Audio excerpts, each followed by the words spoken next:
इदम श्री सद्गुरुवे नमः। जन्म शताब्दी पुस्तक माला 83। देवता हमें क्या दे सकते हैं। परम पूज्य गुरुदेव वंदे माँ की कृपा से ये स्वाध्याय कल शुरू हुआ, आज डे 2। और भगवान परम पूज्य गुरुदेव हमें एक दिव्य यात्रा पर ले जा रहे हैं। और गुरुदेव हमें कई कई बार समझा चुके हैं अध्यात्म की एक दिव्य डेफिनेशन। और कल भी गुरुदेव ने कहा कि भाई आप भगवान आपको निहाल कर देंगे, भगवान आपको इतना देंगे इतना देंगे। और भगवान के रूप में कौन देगा? ये जनता जनार्दन। ये जनता आपको पलकों पर बिठा के रखेगी। ये लोग आपको जैसे भगवान बुद्ध को पलकों पर बिठाया वैसे पलकों पर बिठाएगी, जैसे गांधी जी को बिठाया ऐसे बिठाएगी। और भी बहुत सारे हैं, जैसे महाराणा प्रताप को आज भी याद करते हैं, माँ मीरा को पलकों पर बिठा लिया, भगत सिंह को आज भी याद करते हैं। जाने कितने नाम है, एपीजे अब्दुल कलाम है, अभी रतन टाटा सर गए उनको। मतलब ये दुनिया समझती है भगवान। ये जो समाज है, इस समाज में जो लोग हैं वो आप और हम ही तो हैं। समाज कहाँ से बना? आपसे और मुझसे मिलकर ही तो समाज बना है। हम सब लोग क्या वाइब्रेशन नहीं समझते? तो आप ये देखिए, जब आपके आसपास कोई ऐसा व्यक्ति होता है जिसकी वाइब्रेशंस में अतिशय प्रेम हो, निश्चल प्रेम हो, निर्मल प्रेम हो, तो क्या आप उसकी वाइब्रेशन को सेंस नहीं कर पाते हैं? जब इस समाज का हिस्सा होने के बाद हम अपने आसपास की दिव्य और प्रेम वाली वाइब्रेशंस को सहजता से सेंस कर लेते हैं, तो ये समाज हम सब इतने सारे लोगों से मिलकर बना है। हम सब एक दैवीय वाइब्रेशन रेडिएट करेंगे तो क्या ये समाज नहीं समझेगा? तो गुरुदेव कह रहे हैं तुम अपने भीतर का प्रकाश जगा लो, तुम अपनी आत्मा का प्रकाश जगा लो। जनता तो तुम्हारे पीछे पीछे भागेगी, लेकिन हमको लोकेशना के लिए प्रकाश नहीं जगाना। इसी क्रम में कल गुरुदेव ने सॉरी थैंक यू को रिपीट कराया, उन भावनाओं को बताया, ग्रैटिट्यूड का अस्तित्व बताया, और अकारण प्रेम की ओर गुरुदेव हमें ले गए।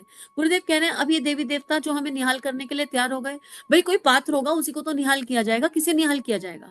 हमारे अंदर कचरा भरा है, हमारे अंदर मैल भरा है, हमारे अंदर नाली का पानी भरा है, तो हमारे अंदर गंगा जल नहीं डालेगा भगवान? क्यों डालेगा? भगवान को अपना गंगा जल बहुत प्रिय है। नाली में गंगा जल डाल दो, कोई पॉइंट नहीं है उसका, वो बेकार हो जाता है। अगर मेरे अंदर दुर्भावनाएं भरी है, मेरे अंदर कटुता भरी है, मेरे अंदर असुरता के भाव भरे हैं, और भगवान से उपासना करते हुए हम ये कहते हैं भगवान इस फलाने आदमी ने मेरा नाक में दम कर रखा और मैं तो इससे बदला ले नहीं पा रहा, तुम जाओ जरा अपना त्रिशूल इसको गाड़ कर तो आओ। हे दुर्गा जी मेरी तरफ से जाना और इसको दंड देकर आना। अगर हम आज भी ऐसी बातें भगवान से कर रहे हैं तो छी है हम पर। कैसी बातें हम भगवान से कर रहे हैं? अरे आपका बच्चा अगर आपके पास आए और आपसे कहे स्कूल में एक बच्चे ने मुझे बहुत मारा और मैं तो पलट के मान नहीं रहा, मम्मी जरा जाकर उसकी उसकी कुटाई करके आओ मेरी तरफ से, तो क्या आप अपने बच्चे का कहना मान के दूसरे बच्चे की कुटाई करने जाएंगे? या अपने बच्चे को कहेंगे कैसी बातें कर रहे हो, ये अच्छी बात नहीं है, तुम मुझे पाप का भागी क्यों बनाना चाहते हो? तो भगवान हमसे प्रश्न कर रहा है, भगवान हमसे पूछ रहा है क्या तुम मुझसे प्यार करते हो? वो उत्तर दीजिए, क्या आप अपने इष्ट से प्यार करते हैं? मैं तो बहुत प्यार करती हूँ अपने इष्ट से। मैं अपने इष्ट को अपना बेस्ट फ्रेंड, अपना माता पिता, अपना ईश्वर, अपने गुरु को अपना सर्वस्व मान के चल रही हूँ, क्योंकि वो मुझे बहुत मानते हैं, वो मुझे प्यार करते हैं। ये प्यार उन्हीं का दिया हुआ है। अब क्या जिससे हम प्यार करते हैं, क्या हम उसको गलत रास्ते पर जाने के लिए कह सकते हैं? मैं गुरुजी से बहुत प्यार करती हूँ, तो क्या मैं ये सोच सकती हूँ कि गुरुजी से कहूँ गुरुजी सामने वाला मुझे बहुत तंग करता है, उसके दो चमाट मार के आना जरा मेरी तरफ से? क्या ये संभव है? क्या ये पॉसिबल है? तो हम अपने घर बैठे अपनी उपासनाओं में क्यों ऐसी बातें करते हैं कि हम उपासना कर रहे हैं और दूसरे के अमंगल की भावना कर रहे हैं? किसी ने हमें त्रास दिया तो उससे बदला तुम ले लो, तुम हमारा बदला तुम लेकर आओ। भगवान इतना खाली बैठा है, तो भगवान बड़े प्यार से कह रहे हैं भाई तू मुझे क्यों पाप का भागी बनाता है? क्यों तू चाहता है कि तेरा बदला मैं लेकर आऊं? यार तू बदले की भावना से मुक्त हो जाए। तो अध्यात्म के अगले सिरे पर अगर हम भगवान से अनुदान चाहते हैं, भगवान के अनुग्रह प्राप्त करना चाहते हैं, तो हमें हर तरह के प्रतिशोध, प्रतिरोध की बात नहीं है यहाँ, प्रतिशोध की ऊर्जा से बाहर आना। प्रतिशोध अहंकार कराता है। प्रतिशोध की ऊर्जा कहां से आती है? बदले की भावना अहंकार से आती है, दैहिक होती है। प्रतिरोध वो करने की आवश्यकता है। परम पूज्य गुरुदेव ने किया। जब गायत्री को पूरे दुनिया के लिए जन सुलभ बना रहे थे, लोगों ने एक से एक आकर अड़चने लगाई, गुरुदेव ने सबका प्रतिरोध किया। नहीं, गायत्री हम देंगे, हम बांटेंगे, लेकिन सबसे प्रेम करते हुए किया। किसी से लड़ाई झगड़ा नहीं किया, जहां जैसी जरूरत है कृष्ण नीति अपना के काम किया। आप चेतना शिखर की यात्रा को सुनिए, समझ में आएगा गुरुदेव ने एक एक कदम कैसे उठाया जीवन का। तो इसी क्रम में गुरुदेव कह रहे हैं मित्रों, आप देवताओं से वो काम कराना चाहते हैं जो देवता बेचारे कर ही नहीं सकते। वो काम उनके काबू में है ही नहीं, उनके पास भी वो शक्तियां नहीं है। क्या काबू में नहीं है?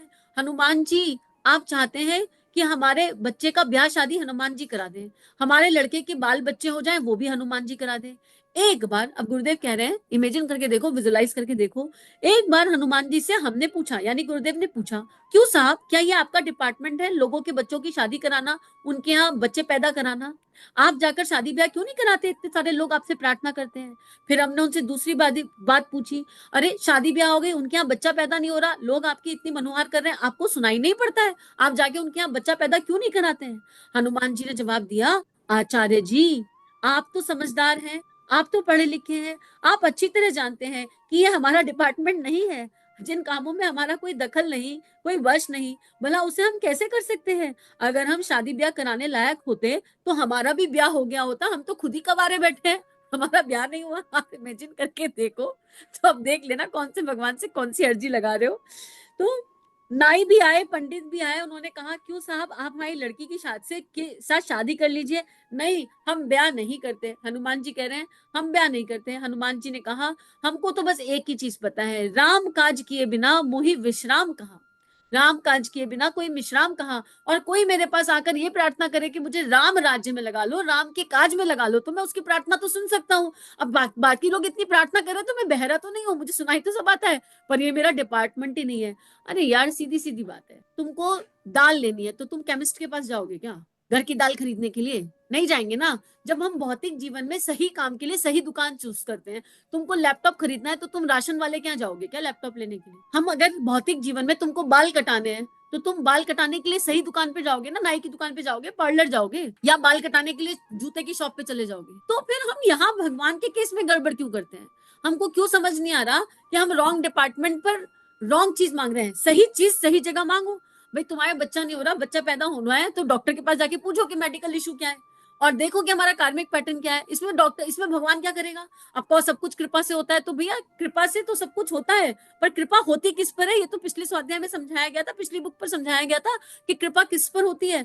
जो अपनी परिस्थितियों को सहज स्वीकार करता है, जो ये समझता है कि जो भी कुछ है मेरे ही कर्म का फल है, जो भी है। और गुरुदेव ने तो एक जगह ये भी लिखा है कि अगर आपके बच्चे नहीं है तो आप सौभाग्यशाली हैं। इसका मतलब आपका कोई कार्मिक अकाउंट ही नहीं है, तो काहे प्रार्थना कर करके कर्म के खाते खोल रहे हैं? काहे एक आत्मा को बुला रहे हैं कि कर्म तो है नहीं फिर बना ले? अभी तो कोई हमें एक नजर देख ले तो हमको, अगर हमारे मन में उसके लिए प्रेम नहीं है तो हमको उस नजर में कटुता दिखाई देती है। हमको ऐसा लगता है कि हमारे भीतर का सारा प्राण सामने वाले की नजर ने खींच लिया। हम ये देख ही नहीं पा रहे कि हमारे भीतर प्रेम नहीं है, इसलिए हमको सामने वाले की नजर में प्रॉब्लम दिख रही है। अपने भीतर का प्रेम जागरण करो, और कोई तुम्हें कितनी भी बुरी नजर से देखे, तुम भीतर प्रेम डालो। और इसमें परम पूज्य गुरुदेव के जीवन का वो उदाहरण याद आ जाता है। परम पूज्य गुरुदेव जब अखंड ज्योति हाथ से लिखते थे, हाथ से, तो कम से कम मुझे काउंट याद नहीं आ रहा, पर शायद 300-400 के आसपास एक रजिस्टर मेंटेन था जिसमें 300-400 लोगों का डेटा था, मतलब उसमें एड्रेस सब कुछ था, और उन लोगों के यहाँ अखंड ज्योति जाती थी। अब कोई परम पूज्य गुरुदेव के बहुत क्लोज जो इस सारे डेटा को मेंटेन करते थे, 2-3 साल बाद कोई कर्म की गति हुई, कोई बुद्धि पलटी, ठीक है, और वो रजिस्टर चुरा कर ले गए, रजिस्टर चुरा कर ले गए।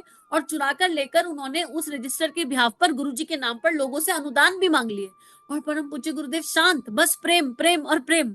गुरुदेव ने उनके खिलाफ ना एक्शन किया, ना कोई कंप्लेन करी, पुलिस कंप्लेन तक लॉन्च नहीं करी। सब लोगों ने इतना रोष दिखाया, इतना रोष दिखाया, और गुरुदेव बस प्रेम प्रेम प्रेम की बात करते रहे। कोई बात नहीं, अखंड ज्योति तो दैवीय योजना है, अगर वो ले गया तो उसका हिस्सा होगा इसमें, रजिस्टर दोबारा बन जाएगा, क्या हो गया? तो जो हमारे पाठक है वो हमारे पास आ जाएंगे, क्या हो गया? तो गुरुदेव ने कोई एक्शन नहीं उठाया, इतना प्रेम। और फिर वो भाई साहब एक बार बीमार हो गए तो गुरुदेव उनके घर तक गए और घर जाकर उनको आशीर्वाद दिया, और वो फपक फपक कर रोने लग गए कि गुरुदेव मैंने इतना बुरा किया तब भी आप मुझसे इतना प्यार कर रहे हैं, एक बार प्रेम देकर तो देखिए। हम प्रेम देते तो है नहीं और बदले प्रेम चाहते बहुत है।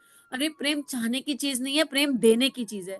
तो परम पूज्य गुरुदेव कह रहे हैं कि भाई हनुमान जी और परम पूज्य गुरुदेव के कन्वर्सेशन से हमको समझ में आ गया होगा, तो आपकी अर्जी किसके पास लगी हुई है? दुर्गा माता के पास लगी हुई है, वैष्णो देवी के पास लगी हुई है, किसके पास लगी हुई है? जरा चेक कर लेना, संतोषी माता के पास लगी है, कहाँ लगी है? और क्या सही जगह आपकी अर्जी लगी है? आपने जो भी अर्जी लगाई है सही भगवान के पास लगाई है? अब कोई ऐसा भगवान ढूंढ रहे हो क्या जिसके पास सारी शक्तियां हो? कह रहे चलो इधर उधर सब छोड़ो, ये वाले भगवान के पास सारी शक्तियां, इनके पास चले जाएं। हम ऐसे भगवान ढूंढते रहेंगे और भगवान बदलते रहेंगे, पर ना भगवान ढूंढने से मिलता और ना भगवान बदलने से मिलता। भगवान तो भीतर है, इस क्षण है, भगवान उसमें खो जाने से मिलता है। भगवान को खोजने की आवश्यकता नहीं है, बस मानवता को खोज लो और इंसान बन जाओ। हम लोग अगर इंसान बन जाएं और मानवता को जान ले, मानवता को पहचान ले, तो सारी प्रॉब्लम अपने आप सॉल्व हो जाएगी। अब गुरुदेव से हनुमान जी कह रहे हैं आगे कि हाँ हमको तो मालूम है कि आपका आपका किसी ने ब्याह नहीं किया था, तो अब आप बताइए कि बिना ब्याह वालों का हम मदद कैसे करें? हनुमान जी कह रहे हैं अब मैं कैसे उनकी मदद करूं? किसी ने मेरा ब्याह नहीं कराया, मैंने तो कितने लोगों से कहा मेरा ब्याह करा दो, पर किसी ने कराया ही नहीं। तो गुरुदेव उनसे कहते हैं अरे बच्चों की मदद कर दीजिए। कोई ये कहता है हमारे 3 लड़कियां हैं, लड़का नहीं हो रहा है। कोई कहता है 1-2 लड़के और हो जाए तो अच्छा है, वंश चल जाएगा, आप उनकी कुछ सहायता कर दीजिए। हनुमान जी ने कहा कि मेरा तो ब्याह नहीं हुआ, मेरे पास बच्चे नहीं है, और आप मुझे कहते हैं मैं लड़का पैदा करा दूं। मैं कहां से लड़का पैदा करा दूं, ये डिपार्टमेंट भी मेरा नहीं है। हनुमान जी ने गुरुजी कहते हैं, हनुमान जी मुझे गुस्सा करके कहने लगे, आप हमें बेकार में तंग क्यों करते हैं? हम हम लड़के इनके पास कैसे भेज सकते हैं? हमारे खुद के लड़के होते तो भेज देते, पर हमारे पास लड़के नहीं है, हम इनकी मदद करने में असक्षम है। हम अपने अगर हम सक्षम होते तो हम अपने जैसे कई सारे लड़के अपने लिए पैदा कर लेते। भगवान शिव जी के पास ट्राई करते हैं और कहते हैं, महादेव जी हमारा पक्का मकान बनवा दो। अब गुरुदेव शिव जी के पास गए और पूछ रहे हैं कि जो पक्का मकान बनाने की बात आपके पास आके करते हैं, एक मकान दिला दो। तो शिव जी कह रहे हैं, मैं तो कैलाश पर रहता हूँ राख जमाए हुए, मेरे पास तो खुद का घर नहीं है, मैं दूसरे को घर कैसे दिलाऊं? अगर घर चाहिए तो श्रम करके घर बना सकते हैं, मैं कहां से लाऊं? मैं तो कैलाश में खुले में रहता हूँ, और मैं तो कह रहा हूँ पूरी पृथ्वी तुम्हारा घर है, तुम कहीं रह लो। मेरा एक घर शमशान है। शिव जी आगे कहते हैं, मेरा एक घर शमशान है, तुम शमशान में जाके रह लो, सारे शमशान खाली पड़े हैं, कोई दिक्कत नहीं है। पर जैसा घर तुम मांग रहे हो वैसा घर मैं तुम्हें कैसे दिलाऊं? और मेरे पास जो घर है उसमें उस परिवार में जो लोग रहते हैं वो विपरीत प्रकृति के लोग, एक दूसरे से प्रेम करते हुए रहते हैं। मेरा शेर दुर्गा का शेर मेरे बैल को नहीं खाता, और कार्तिकी का मोर मेरे गले में पड़े सांप को नहीं खाता, सारे प्यार से रहते हैं। तो मेरे पास जो घर है वो प्रेम से बना हुआ है। और अगर आप मकान ईंट पत्थर और गारे के मकान की बात करें तो ले लो कैलाश, मैं तो मना नहीं कर रहा हूँ, ले लो शमशान, मैं तो मना नहीं कर रहा हूँ। मेरे पास तो इसी तरह के घर अवेलेबल है। और अगर आप मुझसे कपड़ा लत्ता मांग रहे हैं तो देखो मैं क्या पहनता हूँ, मेरे पास तो कपड़े भी नहीं है पहनने के लिए। भगवान शिव कह रहे मेरे पास तो कपड़े भी नहीं है, तो फिर हम क्या करें? मैं तुम्हें कपड़ा लत्ता मकान कहाँ से ला कर दूं? यार ये बड़ा अच्छा इमेजिनेशन है, बड़ा अच्छा विजुअलाइजेशन है, आप करके देखो। अब कुछ लोग सोच रहे हैं कि काम करते हैं, लक्ष्मी जी के पास चले जाते हैं, ये बड़ी मजेदार निकलेंगी। क्यों? लक्ष्मी जी वैभव ऐश्वर्य, और कितना कितना मजा आएगा, हमारे अकाउंट बैलेंस बढ़ जाएंगे। लेकिन श्रीमद् भागवत कथा में पढ़ा कि लक्ष्मी को मत पकड़ो, लक्ष्मी पति को पकड़ो, क्योंकि लक्ष्मी वहां टिकती है जहां लक्ष्मी पति होते हैं। लक्ष्मी पति का अर्थ क्या है? जगत गुरु। तो अल्टीमेटली फिर गुरु आ गए ना। तो अगर नारायण को पकड़ेंगे तो नारायणी तो पीछे पीछे आ जाएंगी, पर हमको तो नारायणी को पकड़ना है। तो एक बात बताओ, कोई ऐसी पत्नी है जो अपने पति के बिना रहना चाहती हो, जो बिल्कुल एकदम पतिव्रता पत्नी हो, जो रहना चाहती हो? अगर भौतिक जीवन में देख ले तो नहीं रहना चाहती। अगर कोई सेपरेटेड है, तलाकशुदा है, तो उसको अजीब फील होता है अंदर अंदर, कॉन्फिडेंस फील नहीं करती, किसी को बताने में हिचकती है कि I am a divorcee, I am a separated, है कि नहीं? तो आप खाली लक्ष्मी को याद करेंगे और उनके पतिदेव को छोड़ देंगे तो बड़ी दिक्कत वाली बात हो जाएगी। गुरुदेव कह रहे से बात बनेगी नहीं, क्योंकि लक्ष्मी वहां टिकेगी नहीं। और जगत इसलिए लक्ष्मी को ना पकड़ो, उनके लक्ष्मीपति को पकड़ो, यानी सर्वोच्च सत्ता को पकड़ो। और फिर नारायण कहाँ है? अपने भीतर ही तो है, जो अपने भीतर रमण कर रहा है।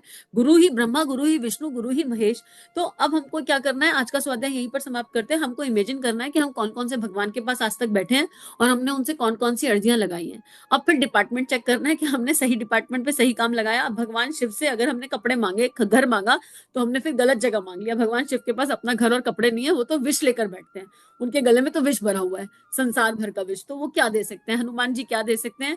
माँ वैष्णो देवी बहुत ऊंची चढ़ाई पर बैठते हैं, वो क्या दे सकती है? हमको ये विचार करने की आवश्यकता है। और ये तो बात हंसी खोल की हो गई, लेकिन दिव्यता से अगर भीतर झांकेंगे तो हमें समझ में आएगा कि भगवान से कुछ मत मांगो, भगवान से कुछ मत मांगो। और भगवान से अगर मांगना ही है तो भगवान से आत्मबल और ब्रह्मबल मांगो। फिर भगवान से कुछ मत चाहो, और अगर चाहना ही है तो भगवान को चाहो। क्यों हम उस उलझन में पड़ गए कि हमारे पास भगवान श्री कृष्ण अपने दिव्य स्वरूप में आए? इसी क्षण इमेजिन कीजिए, भगवान श्री कृष्ण हमारे सामने है, एकदम दिव्य स्वरूप, ऐसा चतुर्भुज रूप, इतना दिव्य कि देखकर आनंद आ जाए। और ऐसा हो गए हम, मतलब मिसमराइज हो गए कि यार ऐसा हो सकता है। ऐसी धारणा करने में कोई बुराई तो है नहीं, कोई दिक्कत है इस धारणा में? कोई दिक्कत नहीं है। अब भगवान श्री कृष्ण मुस्कुरा रहे हैं, मंद मंद मुस्कुरा रहे हैं, हमें देखकर बड़े प्यार से मुस्कुरा रहे हैं। और फिर मुस्कुरा कर क्या कर रहे हैं? भगवान श्री कृष्ण के हाथ में एक बहुत बड़ा कटोरा है सोने का, बड़ा प्यारा सा, और ऐसा है एकदम दिव्य, देखकर ऐसा लग रहा है क्या ही प्रकाश निकल रहा है। और उसमें है बहुत बढ़िया चावल की खीर, बहुत बढ़िया चावल की खीर। और भगवान अपने दोनों हाथ करके हमें कह रहे हैं, ये लो खीर खाओ, ये लो खीर खाओ। अब हम क्या करने वाले हैं? हमें अपने आप से पूछने की आवश्यकता है कि हम क्या करेंगे? खीर खाएंगे? कितने लोग खीर खाएंगे? वो मुस्कुराओ, अपने मन मन में मुस्कुराओ, जितने लोग खीर लेकर प्रसन्न हो जाएंगे और मुस्कुराएंगे। हमारी समस्या ये है कि हमें इतने बड़े योगेश्वर दिखेंगे या नहीं हमें नहीं पता, हमें वो खीर का कटोरा दिखेगा, हम उस खीर के कटोरे को लेकर खीर खाने में खो जाएंगे। अरे भैया, जो खीर लेकर आया उसे पकड़ लो ना, क्या करोगे इस कटोरे का, ये टेम्परेरी है, खत्म हो जाएगा एक दिन। वो तुम्हें उलझा रहे हैं माया में। वो खीर का कटोरा लेकर इसलिए आए हैं कि तुम उलझ जाओ माया में और इस खीर में लगे रहो, और खीर खा रहे हैं और खुश हो रहे हैं। पता है भगवान कृष्ण ने हमें खीर खिलाई, भगवान ने हमें खीर खिलाई। अरे भगवान खुद खीर देने आए थे, भगवान के चरणों में गिर जाओ। भगवान ऐसे 100 खीर के नहीं, ऐसे करोड़ों खीर के कटोरे तुम पर कुर्बान है। अब तुम सामने आ गए कृष्ण, तुमको नहीं छोड़ सकते। हमें नहीं चाहिए ये खीर, ये तुम अपने पास रख लो, इसे तुम्हें जहां देना हो वहां दे दो। हमें तो कृष्ण मिल गया। कृष्ण मिलने के बाद और किसी चीज की आवश्यकता है? तो जब गुरु मिल गए, जब गुरु रूप भगवान मिल गए, तो फिर हम क्यों नहीं समझ पा रहे हैं कि भगवान तो हमारे संग संग चल रहे हैं। और जब भगवान संग है तो कुछ मांगने के लिए नहीं रह जाता, बस भगवान का काम ही करने के लिए रह जाता है। तो आज चिंतन करो कि खीर बढ़िया थी कि कृष्ण बढ़िया थे, किसकी आवश्यकता थी। कितनों ने खीर खाई, कितनों ने कृष्ण के आगे नतमस्तक होकर कृष्ण को पकड़ा। और इस स्वाध्याय को यही गुरु चरणों में अर्पित समर्पित करते हैं। इदम श्री सद्गुरुवे नमः। सभी अपना ध्यान रखिए। सभी को प्रणाम। श्री प्रिया काउंसलिंग चैनल और देव परिवार चैनल पर जो वीडियोस आपको मिल रहे हैं, अगर ये आपके जीवन को बदल रहे हैं तो ये केवल गुरु कृपा है। आइए इस गुरु कृपा को विश्वव्यापी बनाएं। जो भी लिंक आप सुनते हैं, आपको जो भी लिंक अच्छे लगते हैं, उनको अपने व्हाट्सएप स्टेटस, फेसबुक स्टेटस, सारे सोशल नेटवर्किंग साइट्स पर लगाइए। इस टेक्नोलॉजी के माध्यम से आइए ऋषियों की, संतों की लेखनी को विश्वव्यापी बनाते हैं। जय हिंद, जय भारत। इदम श्री सद्गुरुवे नमः।